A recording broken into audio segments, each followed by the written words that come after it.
আল্লাহ বলছেন নবী আপনি দেখতে পাবেন মুনাফিক পুরুষ আর মুনাফিক নারী যারা ওই হাসরের ময়দানে যেখানে ঈমানদাররা আলো পেয়েছে يوم يقول المنافقون والمنافقات للذين آمنوا যে ঈমানদাররা আলো নিয়ে দৌড় দিছে ওই ময়দানে মুনাফিকরা আসি গেছে হাজির হয়ে গেছে।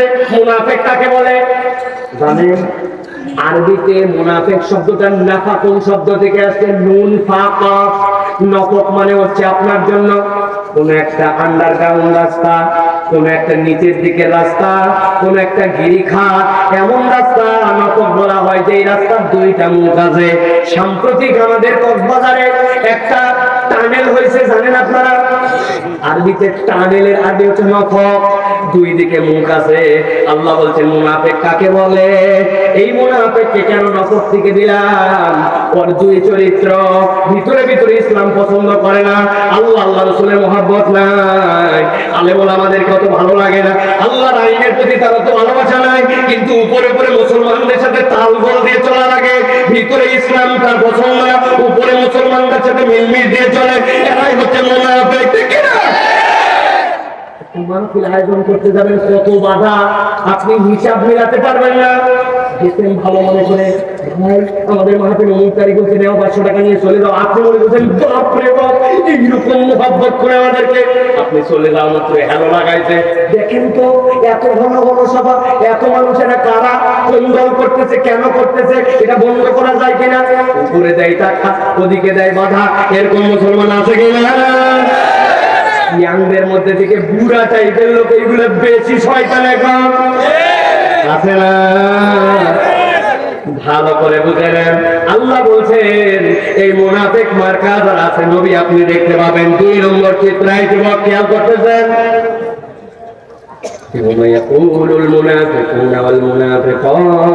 মুনাফিক পুরুষ আর মুনাফিক নারী যারা, তারা এসে বলতে শুরু করছে লিল্লাযিনা আমানু, যাদেরকে আল্লাহ আলো দিয়েছেন তাদেরকে,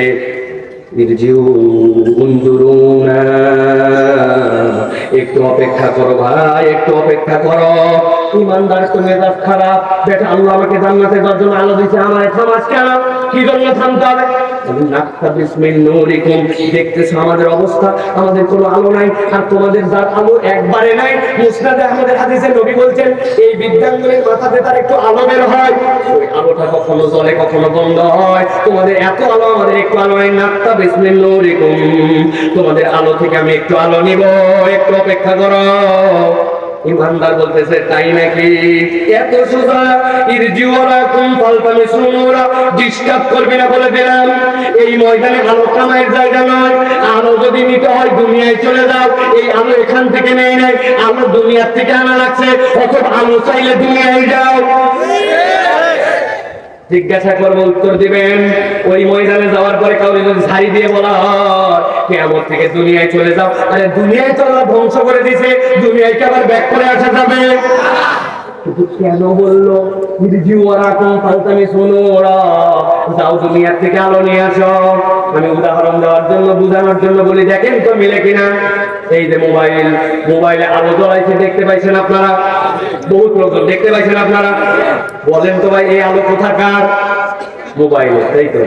কিন্তু একটু ভালো করে এবার আমরা নিরপেক্ষ বিশ্লেষণ করি। দেখেন, এক লোক বাজারে গেছে, যাওয়ার পরে দেখে কি রে, পকেটের মধ্যে তার মোবাইল ফেলে কান্নাকাটি করে।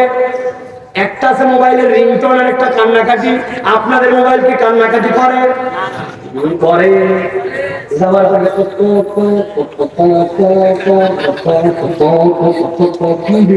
বাইর করে দেখে 10%-এর নিচে মোবাইলের চার্জ, 10%-এর নিচে নামলে সিগন্যাল দেয়, ওটাই মোবাইলের কান্নাকাটি, ঠিক না? চিন্তা করছে রাত্রে তো চার্জে লাগাই রাখছিলাম, তা আমার চার্জ গেল কোথায়? খানিকক্ষণ পরে মনে হয়েছে ওরে সকেটের মধ্যে লাগাইছিলাম চার্জার, কিন্তু পাশে একটা সুইচ ছিল, এটা তো অন করি না। তার মানে কি? এই মোবাইলের আলো আপনি দেখতেছেন, এখানে একটা ডাটা কেবল, এই জায়গায় একটা অ্যাডাপ্টার, ওইটা আপনি লাগাইছেন সকেটের মধ্যে, লাইন থেকে কারেন্ট আসছে, ওই কারেন্ট আসার পরে ওইটা দিয়ে আপনার আলো জ্বলে, ওইটা দিয়ে আপনার এখানে এসে ব্যাটারিতে জড়ো হয়, ওইটা দিয়ে মোবাইলে জ্বলে। যদিও বলতেছে মোবাইলের আলো, কিন্তু আলো এখানকার নয়, এই আলো ওই ইলেকট্রিসিটি থেকে নিয়ে আসা লাগছে। এবার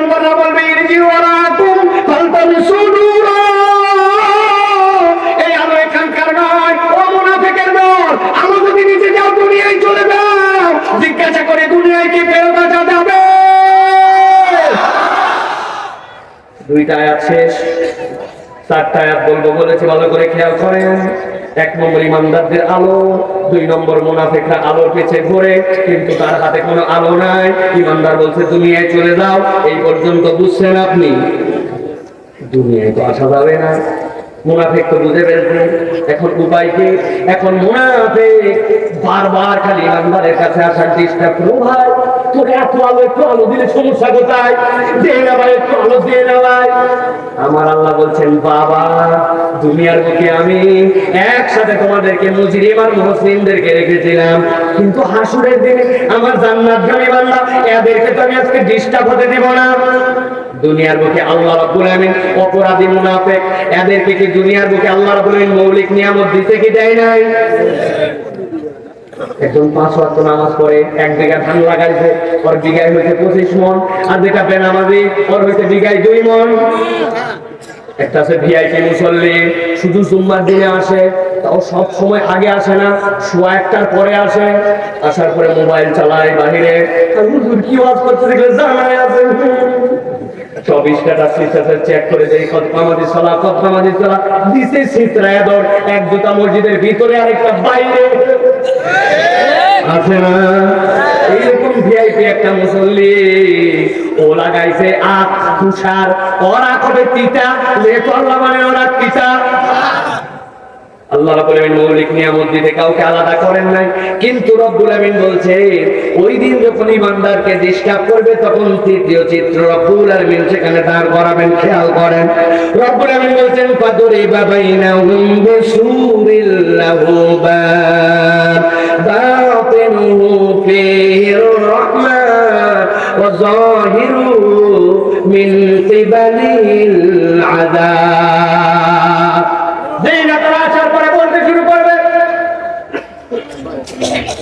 আমাদেরকে একটু আলো দাও, সাথে সাথে ইমানদাররা বলতে শুরু করবে, রব্বুল আলামিন ওদেরকে তো দুনিয়ায় যেতে বলছে কিন্তু ডিস্টার্ব করে। আল্লাহ বলবেন আমি দেখতেছি, ফাদুরিবা বাইনাহুম বিসুরিল লাহু বাব, একদল ফেরেশতা চলে আসবে। আসার পর আল্লাহ বলছেন ওই ফেরেশতারা আসার পরে ওই ইমানদার আর মুনাফিকদের মধ্যে যে একটা পর্দা দিয়ে দিবে। সুবহানাল্লাহ। আল্লাহ বলছেন এই পর্দাটা অদ্ভুত পর্দা, পর্দার আবার একটা দরজা আছে। পর্দার এপার থেকে ওপার কথা শোনা যায়, পর্দার এপার থেকে ওপার দেখা যায়, কিন্তু আল্লাহ বলছেন দরজা আছে। বাতিনুহু ফীহির রাহমাত, ভিতরের দিকে থাকবে ইমানদারের আরাম আর আরাম, আর ওই পর্দার বাহিরে মুনাফিকের দল, ওই জায়গাতে তাদের জন্য কষ্ট আর কষ্ট। মুফাসসিররা ব্যাখ্যা করছেন আল্লাহ কেন বললেন ফাদুরিবা বাইনাহুম বিসুরিল লাহু বাব, কেন আল্লাহ পর্দার দরজার কথা বললেন? এটার ব্যাখ্যার মধ্যে আছে মুফাসসিরিনে কেরাম বলছেন একটা দরজা, ওই দরজার খিল লাঠি, ওই দরজার সিটকানি, ওই দরজার মৌলিক দিক সবগুলা ভিতরের দিকে থাকে, কেননা মালিক ভিতর দিকে ওটা লাগাতে পারে বা খুলতে পারে, এই মালিকানা তার। আল্লাহ বুঝাতে চান ইমানদারদের কাছে আজকে আরাম আর দরজা আছে, কিন্তু মুনাফিকদেরকে ওই আরামের দিকে ইমানদাররা আসতে দিবে না। এইটা তাদের ওই হাসরের ময়দানে মানসিক একটা কষ্ট। কেননা দুনিয়ার মুখে যে ইমানদারদের সাথে মুনাফিকরা মুনাফিকি করেছে, মুনাফিকরা প্রকৃতার্থে ইসলামের তত বড় ক্ষতি করতে পারে না যত বড় ক্ষতি তারা ইমানদারদের মানসিক ভাবে কষ্ট দিয়ে করছে, ঠিক কি না? নবীজি বদরে যাচ্ছেন, জানেন তো একসাথে 1000 লোক আছে, কিন্তু যাওয়ার সময় দেখলেন 770 জনের মতো লোক পিছনে নাই। বদরের পরাজয় ইমানদারদের হয় নাই, কিন্তু আল্লাহর নবী বুখারীর হাদিসের মধ্যে আছে বদরের ময়দানে এমন কাঁদা কাঁদছেন নবীজি এত কান্না কখনো কাঁদেন নাই। তাহলে মুনাফিকরা মুসলমানদেরকে মৌলিক কষ্ট দিতে মানসিক, ঠিক কি না? আল্লাহ বলছেন পর্দা পড়ে গেছে, ইমানদাররা ভিতরে আরামে আর মুনাফিকরা কষ্টে আর কষ্টে। তিনটা আছে, তিনটা চিত্র এবার আবারও সামারি করি, ভালো করে খেয়াল করে। ইমানদারদের জন্য আলো ডানে আর বামে, দৌড়াদৌড়ি করতেছে, জান্নাতের ঘোষণা পেয়ে গেল। 2 নম্বরে মুনাফিকরা ওই ময়দানের মধ্যে আলো নাই। আসার পরে বলতেছে ইমানদাররা দাঁড়াও। ইমানদার বলছে দাঁড়ানোর সময় নাই। কি জন্য দাঁড়াতে বলে? একটু আলো নিব। আলো দেওয়া যাবে না, দুনিয়ায় যাও, দুনিয়া আসার সুযোগ নাই। 3 নম্বরে বেশি ডিস্টার্ব করে। বেশি ডিস্টার্ব করার কারণে আল্লাহ রাব্বুল আলামিন ইমানদার আর মুনাফিকের মধ্যে একটা পর্দা দিয়ে দিয়েছে। এবার আল্লাহ বলছেন 4 নম্বর একটা চিত্র সেখানে অঙ্কিত হবে। নবী আপনি দেখতে পাবেন যত মুনাফিকের দল আছে, ওই যে পর্দা আছে, এই পর্দার বাহির দিকে তারা আছে, সব মুনাফিক পুরুষ আর মুনাফিক নারী এসে ওই পর্দার সামনে কাতারে কাতারে দাঁড়ায় গেছে। সবাই দাঁড়াইছে। দাঁড়ানোর পর একটা কথা বলতে শুরু করবে। কি কথা? আমার আল্লাহ রাব্বুল আলামিন বলছেন ইউনাদুনাহুম আলাম নাকুম মাআকুম। সব মুনাফিক এসে দাঁড়াইছে, দাঁড়াই ইমানদার দিকে ফিরছে, ফিরে বলতেছে ও ভাই রে, তোমাদের কাছে একটু আলো চাইলাম, অজস্র আলো দিলাম, আবার বললাম একটু আলো দাও বলে দুনিয়ায় চলে যাও, যাওয়া তো যাবে না। একটু ডিস্টার্ব করলাম, পর্দা দিয়ে দিল, ভিতরে তোমাদের আরাম, বাইরে কষ্ট আর কষ্ট। আমরা তোমাদের কাছে একটা কথা জিজ্ঞাসা করতে চাই, ইউনাদুনাহুম আলাম নাকুম মাআকুম, বলো বলো আজকে আমাদের সাথে যে আচরণ করতেছো তোমরা আর আমরা দুনিয়ায় কি একসাথেই ছিলাম না? কি বলবে? আলাম নাকুম মাআকুম, একই দোকানে, একই এলাকায়, একই নেতার অধীনে, একই মসজিদে, একই বাজারে, আমাকে কি ছিল না নাকি? সব ইমানদার বলতে শুরু করবে সাথে সাথে ক্বালু বালা। কি মনে করছো আমরা কি তোমাদেরকে চিনি না নাকি? চিনি চিনি চিনি। আজকের দিনে রব্বুল আলামিন তোমার বাপ দাদার পরিচয় তো আমাদেরকে চিনে দিয়েছেন। আজকে না চিনে আচরণ করতেছি না, চিনে চিনে আজকে তোমাদের সাথে এই আচরণ করা হচ্ছে। আল্লাহু আকবার। ঠান্ডা মাথা, একদম কনসেন্ট্রেশন দেন, একদম ঠান্ডা মাথায় চিন্তা করেন। আয়াতে কারিমার এই অংশ এই জায়গায় নয়, কিন্তু বোঝানোর জন্য বলতেছি, বোঝেন। ইমানদারদের আলো, মুনাফিকদের আলো নাই। আলো চাওয়ার কারণে মধ্যে পর্দা পড়ে গেল। 4 নম্বর জিজ্ঞাসা করলো আমাদেরকে কি চিনো না? বলছে হ্যাঁ তোমাদেরকে চিনি। চিনো যেহেতু আমাদেরকে একটু আলো দিলে সমস্যা কোথায়? বুঝেন নাই? সেলুই যেহেতু বলছো, অসীম আলোক না হলে ভিন্ন কথা ছিল, একটু আলো দিলে তোমাদের সমস্যা কোথায়? এবার আমার আল্লাহ রাব্বুল আলামিন কিয়ামত পর্যন্ত অনাগত মানুষের জন্য বলছেন, ওই সময় ওই ময়দানে এবার ইমানদারেরা ওই মুনাফিকদেরকে কারণ জানাতে শুরু করবে। ও ভাই চিনি, একসাথে ছিলাম, এত আলো, তারপরে আলো দিতে পারছি না। দুনিয়াতে মূলত তোমাদের 4টা অপরাধ ছিল, যে 4 অপরাধের কারণে আজকের দিনে তোমরা আলো হারা। তাহলে দুনিয়াতে ওই মুনাফিকদের অপরাধ ছিল কয়টা? হয় নাই। সবাই হাত এরকম করে রেডি করেন, জিজ্ঞাসা করবো কয়টা, হাত তুলে বলতে হবে 4টা। কয়টা? হাত হাত নামান হয় না, সবাই হাত তুলে নেয়, আবার একসাথে তুলতে হবে। মুনাফিকদের দুনিয়াতে আলো না পাওয়ার কারণ ছিল কয়টা? নাই খেলা মুসলমান নেই তো তোমাকে সব জান্নাতে যাবো, তোমার শুয়ে যাবো। মুনাফিকদের আলো হারাবার কারণ কয়টা? আপনার অনেকে হুজুরে কি শুরু করলেন না ভাই? আমাদের বড় বড় মাহফিলের ঝামেলা কি জানেন? বড় বড় মাহফিলে আসবে, জোশ জোশ কথা শুনবে, তাকবীর দিবে, হইচই করে চলে যাবে, বার্তার মেসেজ বাড়িতে যায় না। এই জন্য আপনারা এত হাজার হাজার মানুষ আসলেন, এই মানুষগুলার এই বার্তাটা যেন বাড়িতে যায়, এই মনে রাখানোর জন্য এটা করতেছি। কষ্ট নিচ্ছেন আপনারা? বাড়িতে যায় বউ জিজ্ঞাসা করছে কি তা বলতে পারবে আজকে ফাটাফাটি এত জোড়া দেওয়া ঠিক না? অতএব মুনাফিকদের আলো হারাবার কারণ কয়টা? চলে নেবা আমরা আলোচনায় ঢুকে আবার ইনশাআল্লাহ। যদি একটুখানি 30 মিনিটের বেশি হয় কষ্ট হবে না তো? আছেন তো আপনারা? আল্লাহ রাব্বুল আলামিন বলছে ইমানদাররা এবার বলতে শুরু করবে, ইউনাদুনাহুম আলাম নাকুম মাআকুম ক্বালু বালা ওয়ালাকিন্নাকুম ফাতানতুম আনফুসাকুম ওয়া তারাব্বাসতুম ওয়ারতাবতুম ওয়া গররাতকুমুল আমানি হাত্তা জাআ আমরুল্লাহ ওয়া গররাকুম বিল্লাহিল গরুর।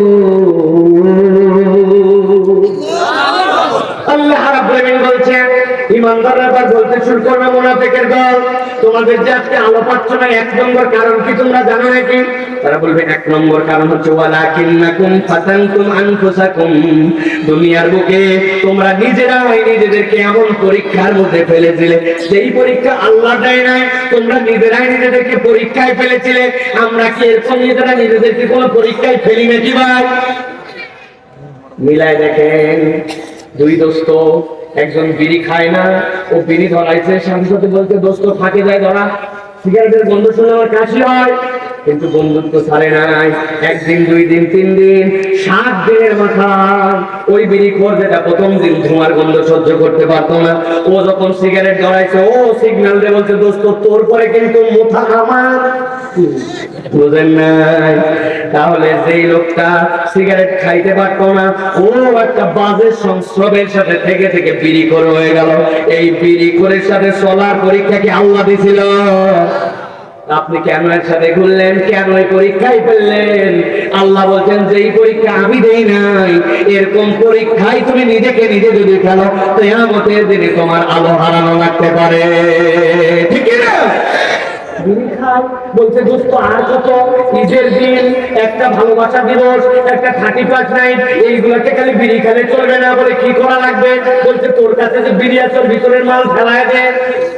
ঠোকা দিয়ে ভিতরের মাল সব বার করছে, এরপরে উনি পকেটে পুরিয়া বার করছে, ওইটা খুসখুস করে কাটে ওর মধ্যে ঢুকাইছে, ঢুকাই বলছে দোস্ত ওইটা কি জানিস নাকি?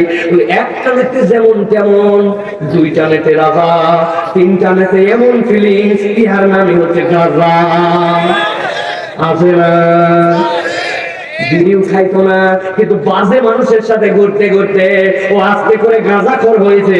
আল্লাহ বলছেন এই পরীক্ষা তো আমি আল্লাহ দেই নাই, এই পরীক্ষায় তুমি নিজে নিজেকে ফেলেছিলে। আল্লাহ বলছেন ওয়ালাকিন্নাকুম ফাতানতুম আনফুসাকুম, এই বান্দা তুই এই পরীক্ষার মধ্যে নিজে কেন পড়লি? তোকে তো এই পরীক্ষা দেয় নাই। এই দোস্ত কই যাস? এখন 3:58 বাজে, 2 মিনিট পরে নামাজ মসজিদে যাচ্ছি। বলছে দোস্ত যে বাইক দেখছিস, এই বাইক আমার এক বড় ভাইয়ের, এখনই আমরা চন্দ্রা রোডে যাবো, এক্সপ্রেস ওয়েতে একটা টান দিয়ে আসবো। বলছে আমি নামাজটা পড়ে নেই। বলছে রাগ তোর নামাজ, প্রত্যেকদিন আসর পাবি, কিন্তু প্রত্যেকদিন বাইক পাওয়া যাবে না, তুই উঠলে উঠতে হলে অন্য বন্ধু নিয়ে যাবো। চিন্তা করছে কথা ঠিকই, প্রত্যেক দিনই তো নামাজ থাকবে, একদিন গেলাম না পরে পরে নেব। আপনি বোঝেন না, আপনার ওই বন্ধু আপনাকে আল্লাহ রাব্বুল আলামিনের পথ থেকে আপনাকে সরিয়েছে। লাকাদ আযাল্লানি আনি যিকরি বাদা ইয জাআনি, আপনার কাছে আল্লাহর হক বিধান এসে যাওয়ার পরেও এমন খপ করে আপনি পড়েছিলেন, ওইখানে পড়ার কারণে আপনি আল্লাহর বিধান থেকে সরে গেছেন। আল্লাহ বলেন এই পরীক্ষা তো আমি দেই নাই, তুমি যে খারাপ হয়ে গেলে, বেনামাজি হয়ে গেলে, এই পরীক্ষায় তুমি নিজেই নিজেকে ফেলেছো। বিপদ আর বিপদ, দুনিয়ার থেকে বড় বিপদ ওই দিনে, ওই দিন যাওয়ার পরে কিন্তু এই পরীক্ষার কারণে তোমার আলো হারানো লাগতে পারে, মুনাফিকের দপ্তরে তোমার নাম উঠে যেতে পারে, ঠিক কিনা? এরকম আছে নাকি আমার এলাকায়? বুঝে বলেন আছে নাকি? খারাপ করে দেওয়ার লোকের অভাব নাই, কিন্তু ভালো করে দেওয়ার মানুষের বড় অভাব। মজা করে মাঝে মাঝে বলি, এক ছেলে বলছে আমি ক্লাসে খুব খারাপ ছাত্র ছিলাম, তারপরে আমি সিদ্ধান্ত নিলাম ক্লাসের যত ভালো ভালো ছেলে আছে তাদের সাথে ঘোরাফেরা, তাদের সাথে মেশা, তাদের সাথে উঠা বসা শুরু করে দিলাম। বলছে বাহ, তারপরে ক্লাসের যত ভালো ছেলে ছিল সব খারাপ হয়ে গেল। বোঝেন নাই আপনি কি মনে করছিলেন যে এরপরে ক্লাসের সব ছেলে ভালো হয়ে গেল? ও কেনসা খারাপের খারাপ যে ওর সহমতে নেই, সবগুলা খারাপ বানায় থাকছে। তা আমাদের সমাজে এখন ভালোর দিকে আসার লোক কম, খারাপ বানানোর জন্য পদে পদে আপনার আমার জন্য ষড়যন্ত্র। প্রিয় ভাইরা, 1 নম্বর কারণ হয়ে যেই পরীক্ষা আল্লাহ দেয় না, নিজে বুদ্ধি বিবেচনা করে এরকম কোন পরীক্ষায় নিজেকে ফেলা যাবে। আল্লাহ রাব্বুল বলছেন 2 নম্বর কারণ, ওই মানুষগুলোর কাছে ইমানদাররা এবার বলতে শুরু করবে, ও তারাব্বাসতুম, তোমাদের 2 নম্বর পরীক্ষা হচ্ছে, তোমরা দুনিয়ার বুকে আল্লাহ রাব্বুল আমিনের দিকে আসার ক্ষেত্রে তোমরা দীর্ঘসূত্রিতা করেছিলে। যেই না তোমাকে বলা হতো আল্লাহর দিকে আসো, তুমি কোনো না কোনো একটা অজুহাত খাটায়া আল্লাহর দিকে আসার ক্ষেত্রে তুমি অপেক্ষা করতে। এই রোগ কম বেশি আমাদের সবার মধ্যে আছে, ঠিক কিনা? হুজুর হাত ধরে নিয়ে বলতেছে চল নামাজে যাই, 100 ধাপ গেছে, যাওয়ার পরে বলছে হুজুর আজকে কি বার? ও যাই দেখো তোর নিয়ে যাচ্ছে আসরের নামাজে, তোর বার শোনার কাম কি? বলছে হুজুর বলেন না আজকে কি বার? বলছে মঙ্গলবার। বলছে আল্লাহ খিরা করে বলতেছি বুধবার, বৃহস্পতিবার, জুম্মার দিন থেকে আমি নামাজ ধরছি না ধরছি। তোর মঙ্গল কোথায় গেল, বুধ কোথায় গেল, বৃহস্পতি কোথায় গেল? ইনশাআল্লাহ শুক্রবার বলছে, ইনশাআল্লাহ এক চিল্লা লাগাইছে, তারপরে ও নামাজ ধরে না। এরকম মুসলমান আছে কিনা? আগামী রমজান থেকে দেখেন কেমন হুজুর হয়ে আমি দেখেন আপনি। তো তোমার রমজানের আগের যে 2 মাস কোথায় গেল? আছে না? এখনো মিথ্যা বাদ দিলেন না কেন? এখন পর্যন্ত হজে যান না কেন? বলে এখনো ব্যবসাটা গুছাই উঠতে পারি নাই। মানে ওনার ব্যবসার মধ্যে টাউটামি আছে, 2 নম্বর আছে। আপনার মতো চেনা লোক দেখে কেনা দামে বনির কাস্টমার বলে দিয়ে দিলাম, বাপদাদার জন্য ওরা দেখে নাই। বনির কাস্টমার বলে 10 নম্বর কাস্টমার, কেনা দামে দিলাম বলে 500 টাকা পকেট মারছে। আছে না? এই ব্যবসা তো আর করতে পারবে না, চিন্তা করছে বস করে আছে, তারপরে ভালো হয়ে যাবে ইনশাআল্লাহ। আল্লাহ বলছেন তোমার যে থানায় পানায় আল্লাহর দিকে ফেরত আসার জন্য তোমার যে অপেক্ষা, এই অপেক্ষা কিন্তু তোমাকে ওই দিনে আবহাওয়া করবে, তোমার কিন্তু নেপাকের মৃত্যু হয়ে যেতে পারে, ঠিক না? ঠিক বললেন। এর মধ্যে যাদের দাড়ি নেই একটুখানি বিচার বিবেচনা করে দেখেন। তবে হ্যাঁ, যাদের বউ পছন্দ করে না দাড়ি, তাদের জন্য কিন্তু দাড়ি কাটা জায়েজ আছে, তাই তো? নাই, বউ বলছে না তোমার দাড়িটা নিয়ে তোমার ভালো লাগে না, এখন অনেক কি সব হুজুর হুজুর হয়ে যাচ্ছ। আপনার জন্য মাসলা বলে দেয় 40 দিন সময় দিবেন, বউ তুমি শুধরায় যাও। নবীর দাড়ি ছিল, কাটতে নিষেধ করছে, রাখতে বলছে, সকল সাহাবী রাখছে, সকল পয়গম্বর রাখছে। তুমি কোথাকার বেটি যে তুমি আমার দাড়ি পছন্দ না? 40 দিন সময় দিলাম, এরপরে বউ বদল, ঠিক তো? আর বিয়ে তারা যারা করো নাই, আগেই বলে দিবে, সিভির মধ্যে বড় করে লিখে দিবে আমার দাড়ি কিন্তু 13 ইঞ্চি, 11 ইঞ্চি, 8 ইঞ্চি, পছন্দ হলে আমার কাছে আসো, না হলে আগের থেকেই বিদায়, ঠিক না? কেন এই কথা বললাম হুজুর? এটার কারণ কি? কারণ উনি বলছে আমার এখনো বয়স হয় নাই, সামনে ধরবনি চলবনি। ও ভাই, ও ভাই, তোমাকে বুঝাইবো কেমনে আমি? বলো, তুমি বুঝো না এখন পর্যন্ত তোমার দাড়ির মর্যাদা কতটুকু। আল্লাহ কোরআনে বলছেন ওয়া ইন্নাকা লাআলা খুলুকিন আযীম। যারা আলেম ওলামা আছেন তারা জানেন ওয়া ইন্নাকা আগে কেন আসলো, লাআলার এখানে কি দরকার ছিল? আল্লাহ বুঝাতে চান তুমি যেরকম বেগুন কিনো, পটল কিনো, সোনা কিনো, তুমি যখন যা কিছু কিনো, কাপড় কিনো, প্রত্যেকটার একটা মানদণ্ড আছে। কাপড় কিনতে গেলে গজের ফিতা দিয়ে কেনো, তুমি রসুন কিনতে গেলে কেজিতে কেনো, তুমি যদি সোনা কিনতে যাও গ্রামের মাপে কেনো, তোমার প্রত্যেকটার বাটখারা আছে। আমি মুহাম্মদ সাল্লাল্লাহু তোমার হোল লাইফের জন্য বাটখারা বানালাম। নবীর সাথে মিললে কবুল, আর নবীর সাথে না মিললে বাতিল, ঠিক না? এখন কে পছন্দ করলো আর কে করলো না এতে কিছু করার আছে? আমি তো আপনাদেরকে লজ্জা দেওয়ার জন্য মাঝে মাঝে বলি, ধরেন একজন মহিলা আমাকে 2 লাখ টাকা পাঠাইছে, কয় লাখ? সাথে একটু সিরকুটের মধ্যে লিখে দিয়েছে হুজুর আপনাদের মুখের দাড়ি আমার খুব ভালো লাগে, লাখ লাখ মানুষ নেওয়াজ করেন, মেহেরবানি করে আমার জন্য একটু দোয়া করবেন, আমার মুখে যেন একটু দাড়ি উঠে। আল্লাহুম্মা আমিন। আয় রব্বুল আলামিন, লাখ লাখ মানুষকে তোমার কাছে ফরিয়াদ দিলাম, 2 লক্ষ টাকা আল্লাহ তোমার বান্দি দিয়েছে, মেহেরবানি করে আল্লাহ তুমি কি করতে পারো না, তুমি মেহেরবানি করে আমার বোনের মুখে দাড়ি উঠাইয়া দাও। সারাদিন যদি ওয়াজ করেন, সারাদিন দোয়া করেন, দাড়ি কি উঠবে ভাই? আর দুনিয়ার কোন বেকুব মহিলা আছে নাকি যে 2 লাখ টাকা দিয়ে দাড়ি করে ওয়াজ করবে? আছে নাকি?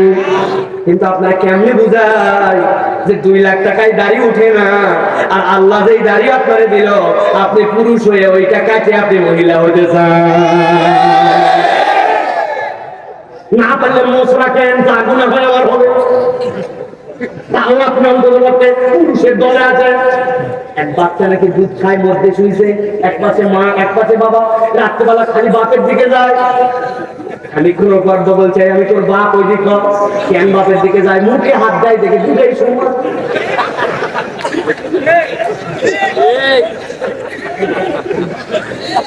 এই যে আমার পাগড়ি পরা এক ভাই আছে, দেখছেন এখানে, উনি ওসিয়ত করে গেছে, বাবা আমি যদি মরে যাই তাহলে আমার মরার পরে যেন মাথায় পাগড়ি দিয়ে আমার খবর দেওয়া হয়, জুব্বা যেন দেওয়া হয়।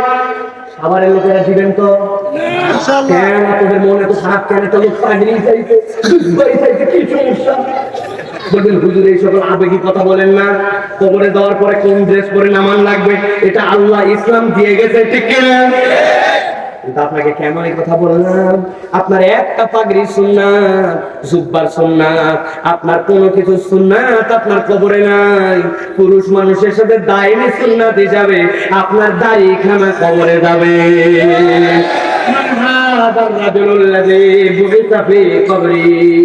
দেখো তো ছিল নাকি যাকে কবরে পাঠানো হয়েছে, আপনার নবীর অবয়ব যদি দেখানো হয়, নবীর চেহারার সাথে মিলল না, আর ওই নবী ওই যে হাসরের ময়দানে শুয়ে শুয়ে মাথা নিচু করে আল্লাহর প্রশংসা করলো, আর আল্লাহ বললেন ইরফারাসা, মাথা তোলেন, যার জন্য আপনি সুপারিশ করবেন তার সুপারিশ গ্রহণ করা হবে। তো নবীর দলে যদি আমি না থাকি, নবীর সুপারিশ কি আপনার আমার নসিবে জুটবে? রাখেন না কেন দাড়ি ভাই, কি সমস্যা আপনার? ও তার অভ্যাস কম, প্যান্ট পরে প্যান্ট বানাই গেলেন, ভাঁজ দেওয়া লাগবে কেন? আপনার প্যান্ট আপনার উপরে ওঠে না কেন? কেন উঠে না? কেন উঠে না আপনার প্যান্ট? বলেন, ভাঁজ দেওয়া লাগবে কেন? কি পাইছেন আপনি যা করে? আপনার অফিসের মধ্যে থেকে আপনার চাকরি থেকে বের করে দিবেন, বেতন বেশি দিবেন, তো আপনি মনে করছেন এটা আমি যাচ্ছেন, এটা ইস্কাই, অথচ নবীজি বলছেন মাসখানা মিনাল কাবানি মিলাই দাঁড়িয়েছেন না, এটা তোমার জাহান্নামে দেওয়ার কারণ হবে।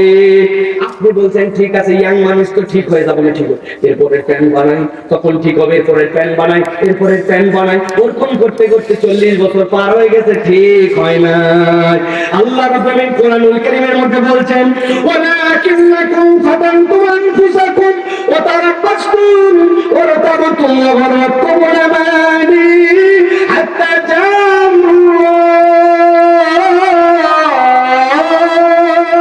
অপেক্ষা করতে করতে মৃত্যু চলে আসছে, কখন যে কবরে চলে যেতে হয়েছে বান্দা বোঝে না। আল্লাহ বলছে আজকের থেকে নিয়ত করো, শুনলাম আর মানলাম, আজকের থেকে আর বলবো না, অপেক্ষা করাবো, এই কথা আমার জীবনে আর থাকবে না। রাজি আছেন? 3 নম্বর আল্লাহ বলছেন, 3 নম্বর কারণ কি? এবার বলতে শুরু করবে ঈমানদারও অর্থাবতুন, এই মুনাফিকের দল আমাদের আলো, আর তোমাদের আলো নাই। আজকে যে আলো চাচ্ছিলে পর্দা পড়ে গেল, আবার জিজ্ঞাসা করছো চিনো কিনা, চিনি, আলো দিতে পারি না, কারণ কি জানো নাকি? আলো দিতে না পারার কারণ হচ্ছে তোমাদের দুনিয়ার বুকে অপরাধ ছিল অর্থাবতুন, তোমরা আল্লাহর বিধানে সন্দেহ করতে। একটা মুখ বন্ধ রাখা যাবে না, প্রস্তুতি নিয়ে রাখেন উত্তর দেওয়ার জন্য। আমরা যারা এখানে আছি, আমরা কি আল্লাহ কোন বিধানকে অস্বীকার করি? ভাই ঈমানের প্রসঙ্গ কিন্তু ভালো করে বলতেছি আপনাদের কাছে, প্রস্তুতি নেন, আমার প্রশ্ন করে উত্তর দেন। আমরা যারা এখানে আছি, আল্লাহর কোন বিধানকে কি আমরা অস্বীকার করি?